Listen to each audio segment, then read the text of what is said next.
ছাত্র শিবির যেহেতু একদমই আমাদের কাছে নতুন একটা দল, মানে যাদের কর্মকাণ্ড আমরা একদমই দেখিনি, তো এই ক্ষেত্রে কিন্তু আমাদের একটা প্লাস পয়েন্ট আমরা এবার দেখতে পাবো যে তারা অ্যাকচুয়ালি কোন ধরনের আদর্শ বিলং করে। ঢাকা বিশ্ববিদ্যালয়ের অধিকাংশ শিক্ষার্থীদেরই তাদের যে আশা আকাঙ্ক্ষা, তাদের যেই ইচ্ছা, সেটারই বাস্তবায়ন হয়েছে আমি মনে করি।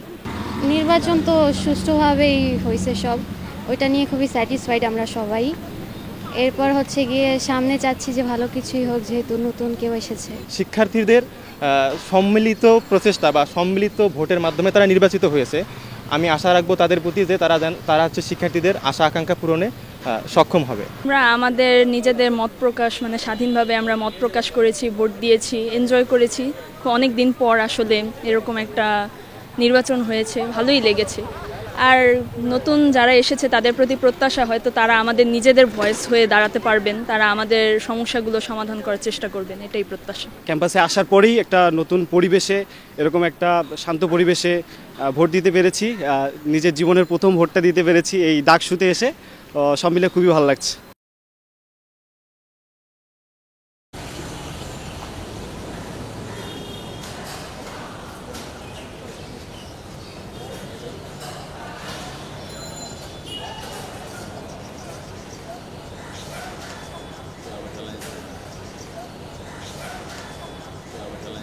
প্রত্যাশার জায়গাটা যদি বলি, যে স্বচ্ছতার জায়গাটা, আসলে শিক্ষার্থী হিসেবে আমি ভোট কেন্দ্রে কোনো ধরনের অনিয়ম দেখিনি, সেই দিকটা থেকে আমি স্যাটিসফাইড।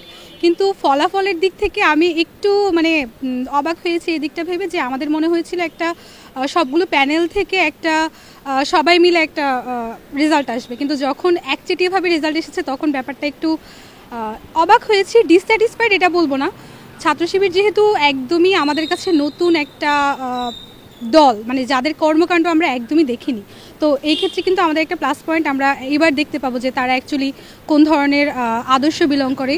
এবং যেহেতু ঢাকা ইউনিভার্সিটি ক্যাম্পাসটা একটা সার্বজনীন ক্যাম্পাস, তারা অ্যাকচুয়ালি কীভাবে এই সার্বজনীন জায়গাটাকে বজায় রাখতেছে, এটা দেখার একটা মোক্ষম সুযোগ মনে হয় আমরা পেয়েছি। এই দিকটা থেকে স্যাটিসফাইড। আর ওই যে বললাম যে আমি ভেবেছিলাম যে প্যানেলটাতে সবাই মিলে একটা দল হবে, যেখানে ছাত্রদল, ছাত্র শিবির, বাকছাস বা স্বতন্ত্র যারা আছেন সবাই একসাথে কাজ করবেন। আনফর্চুনেটলি সেটা দেখার জায়গা আর হয়ে ওঠেনি। এখন আমরা একপাক্ষিক একটা দলের কর্মকাণ্ড দেখতে পাবো। আমি 18-19 সেশন, ঢাকা ইউনিভার্সিটির সবচাইতে সিনিয়র সেশন হচ্ছে এখন আমরা, কিন্তু তার আগ পর্যন্ত ছাত্র শিবিরে কী করে এটা আমরা জানি না। সো অ্যাকচুয়ালি ইন ফিউচার তারা কি বাস্তবায়ন করতে পারবে সেটাও প্রেডিক্ট করতে পারছি না আমি।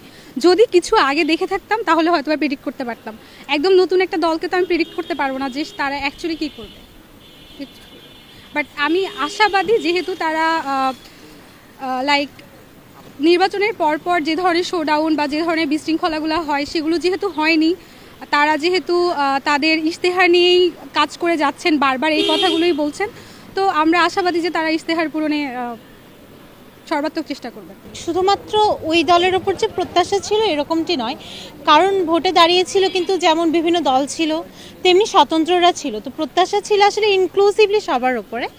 কিন্তু দেখা যাচ্ছে যেহেতু একটা নতুন দল এসেছে যাদেরকে আসলে ওইভাবে এর আগে জানা সম্ভব হয় নাই বা দেখি নাই, তো এই জন্য প্রত্যাশার জায়গাটা থাকবে যে তারা যে ইশতেহারগুলো দিয়েছে অ্যাটলিস্ট সবগুলো সম্পূর্ণ করতে না পারলেও যেন তারা তাদের সর্বাত্মক প্রচেষ্টা করে, যেন আমরা যা চেয়েছি, যেমন ক্যাম্পাস চেয়েছি, তারা যেন সেটি দিতে আসলে সচেষ্ট থাকে, এটুকুই প্রত্যাশা। আর ভবিষ্যতে কি হবে এটা আসলে ভবিষ্যতেই দেখা যাবে, যেহেতু অতীতে তাদের কোনো কর্মকাণ্ড সেভাবে চোখে পড়েনি, তাই ভবিষ্যতে কি হবে এটা আসলে এখন থেকে বলাটা একটু টাফ।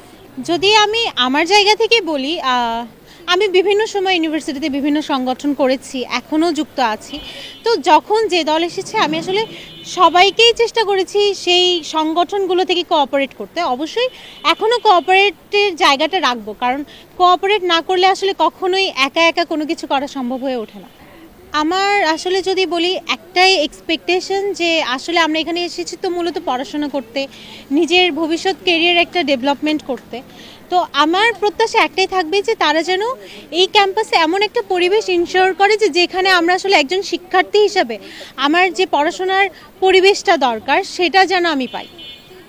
যেমন সেটা হতে পারে আমার হলে একটা 1 বেড 1 সিট 1 টেবিল, প্লাস আমাদের খাবারের নিশ্চয়তা, একটা নিরাপদ খাদ্য, তারপরেও এই যে আমার ক্যাম্পাসটা খোলা, সেখানে একজন নারী হিসাবে আমি চাই যে সম্পূর্ণ সাইবার বুলিং সব কিছু থেকে একটা নিরাপত্তামূলক পরিবেশ চাই। আমার প্রত্যাশা আসলে এতটুকুই। আমার কাছে নির্বাচন একদম সুষ্ঠু এবং স্বাভাবিকভাবে হয়েছে এবং এই নির্বাচনে সবার একদম ইনক্লুসিভ একটা অংশগ্রহণ ছিল আমি মনে করি।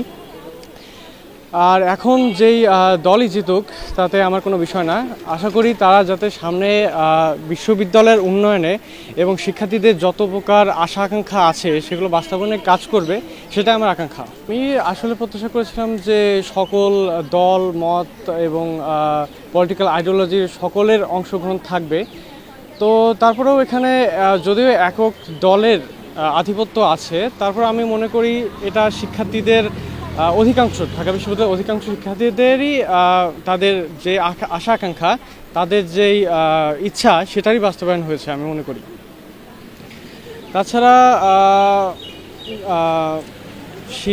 বর্তমানে শিবিরের যে প্যানেলটা জয়ী হয়েছে, আমি মনে করি যে তারা দলের স্বার্থ বাস্তবায়ন না করে বিশ্ববিদ্যালয়ের শিক্ষার্থীদের যত প্রকার সমস্যা আছে, হল থেকে শুরু করে একাডেমিক যত প্রকার সমস্যা আছে, সবগুলোর সমাধানের সুনির্দিষ্ট লক্ষ্য নিয়ে কাজ করবে। নির্বাচন তো সুষ্ঠুভাবেই হয়েছে সব, ওইটা নিয়ে খুবই স্যাটিসফাইড আমরা সবাই। এরপর হচ্ছে গিয়ে সামনে চাচ্ছি যে ভালো কিছুই হোক, যেহেতু নতুন কেউ এসেছে, ওনারা ওই আস্থাটা রেখেছে, তাই সবাই আর কি ওনাকে ভোট করেছে। আসলে মানুষ যাকে যোগ্য মনে করেছে তাদেরকেই আসলে ভোট দিয়েছে। এক্ষেত্রে আসলে মানে ওনারা হয়তো সবাই ভেবেছে যে শিবিরের প্যানেল মানে ভালো, তাদের জন্য মঙ্গলজনক হবে আমাদের ক্যাম্পাসের জন্য, সেজন্যই হয়তো তারা তাদেরকে ভোট দিয়েছে। এখন আমরা আমাদের নিজেদের মত প্রকাশ মানে স্বাধীনভাবে আমরা মত প্রকাশ করেছি, ভোট দিয়েছি, এনজয় করেছি। অনেক দিন পর আসলে এরকম একটা নির্বাচন হয়েছে, ভালোই লেগেছে। আর নতুন যারা এসেছে তাদের প্রতি প্রত্যাশা, হয়তো তারা আমাদের নিজেদের ভয়েস হয়ে দাঁড়াতে পারবেন, তারা আমাদের সমস্যাগুলো সমাধান করার চেষ্টা করবেন, এটাই প্রত্যাশা। তারা আসবে আমাদের প্রতিনিধি হয়ে, তারা এমন কিছু আশা করি করবে না যেটা আমাদের নিজেদের জন্য বাধা হয়ে দাঁড়ায়, আমাদের সবার মত প্রকাশের জন্য আর কি। ডাকসু নির্বাচন 2025 বিশেষ করে আমাদের ক্ষেত্রে যারা 104 ব্যাচ, তাদের ক্ষেত্রে অনেকটাই চ্যালেঞ্জিং ছিল, কারণ আমরা অনেকেই অনেক প্রার্থীকে চিনতাম না অ্যাজ এ ফ্রেশার হিসেবে। তো আমাদের জন্য আসলে যোগ্য প্রার্থী বাছাই করা অনেক কঠিন একটা ব্যাপার ছিল। আমার মনে হয় যে ডাকসুর ইতিহাসে সবচেয়ে ভালো একটা পরিবেশ পেয়েছি আমরা, এই দিক থেকে আমি অনেক আনন্দিত। খুবই সুন্দর একটা পরিবেশ ছিল, কোনো হট্টগোল বা কোনো সংঘর্ষের কোনো ঘটনা ঘটেনি, খুবই একটা শান্ত পরিবেশে আমরা ভোট দিতে পেরেছি। এই জন্য সত্যিই আসলে খুবই আনন্দিত বোধ করছি এবং যারা ভোটে নির্বাচিত হয়েছে সকলের জন্য শুভকামনা, এবং যারা নির্বাচিত হয়নি, হেরে গেছে, তাদের জন্যও শুভকামনা থাকবে, তারা যাতে ভবিষ্যতে তাদের জনসেবামূলক কাজের মাধ্যমে তারা আরও ভালোভাবে ফিরে আসতে পারে। তো এটাই ছিল আমার ডাকসু নিয়ে অনুভূতি। সব মিলিয়ে খুবই ভালো লাগছে যে ক্যাম্পাসে আসার পরেই একটা নতুন পরিবেশে, এরকম একটা শান্ত পরিবেশে ভোট দিতে পেরেছি, নিজের জীবনের প্রথম ভোটটা দিতে পেরেছি এই ডাকসুতে এসে। সব মিলে খুবই ভালো লাগছে। প্রত্যাশা আসলেই অনেকখানি তাদের কাছে প্রত্যাশা, যেহেতু গত ফ্যাসিস্ট আমলে ক্যাম্পাসের পরিস্থিতি খুবই খারাপ ছিল, ছাত্রলীগের দখলে ছিল সব কিছু। ক্যাম্পাসে হল থেকে শুরু করে সিট বাণিজ্য থেকে শুরু করে আরও অনেক কিছু ছাত্রলীগ নিয়ন্ত্রণ করত। তো ওই জায়গা থেকে আমি মনে করি যে আমরা আসার পরেই শুরুতেই সিট পেয়ে গেছি হলে, এবং আবাসন সমস্যা এখনও রয়ে গেছে। তো ক্যান্টিন, তারপর খাওয়া দাওয়া, আরও অনেক কিছু বিষয় রয়েছে। তো আমি চাই যে তারা যাতে সব এই বিষয়গুলো একটু কনসিডার করে, এই বিষয়গুলো নিয়ে কাজ করে, এবং সর্বোপরি একটি সুন্দর পরিবেশ সাথে উপহার দিতে পারে ক্যাম্পাসে, আমি এই কামনাই করছি তাদের কাছ থেকে। ডাকসু নির্বাচনের পূর্ব মুহূর্তে যে একটা জল্পনা এবং কল্পনা ছিল যে আসলে সুষ্ঠু নির্বাচন হবে কি না, কিন্তু আমরা যখন ক্রমান্বয়ে সামনের দিকে আসলাম এবং নির্বাচন এসে গেল, তখন দেখলাম যে বিগত বছরের যে ডাকসু ইলেকশনটা ছিল তার চেয়ে এই বছরে মানে 2025-এ যে জুলাই অভ্যুত্থান পরবর্তী সময়ে যে ডাকসু ইলেকশনটা হলো, এখানে সর্বোচ্চ সংখ্যক শিক্ষার্থীর অবস্থান ছিল এবং একটা আনন্দমুখর এবং উৎসবমুখর একটা পরিবেশ ছিল। তো আমরা ভাবছিলাম যে বিগত বছরের ডাকসুর যে ইলেকশনগুলো ছিল সেখানে যে বিভিন্ন রকমের হচ্ছে নাশকতা বা বিভিন্ন রকমের হচ্ছে কি বলবো অপ্রীতিকর যে পরিস্থিতিগুলো আছে সেই পরিস্থিতিগুলো মানে ঘটার সম্ভাবনা ছিল। তবে আইন শৃঙ্খলা রক্ষাকারী যে বাহিনী ছিল এবং বিশ্ববিদ্যালয়ের যে প্রশাসন এটির কঠোর অবস্থানের ফলে এটা সম্ভব হয়নি, একটি সুষ্ঠু নির্বাচন হয়েছে। এবং নির্বাচন পরবর্তী সময়ে যারা নির্বাচিত হয়েছে তাদের কাছে আমাদের প্রত্যাশা, যেহেতু শিক্ষার্থীদের সম্মিলিত প্রচেষ্টা বা সম্মিলিত ভোটের মাধ্যমে তারা নির্বাচিত হয়েছে, আমি আশা রাখবো তাদের প্রতি যে তারা হচ্ছে শিক্ষার্থীদের আশা আকাঙ্ক্ষা পূরণে সক্ষম হবে।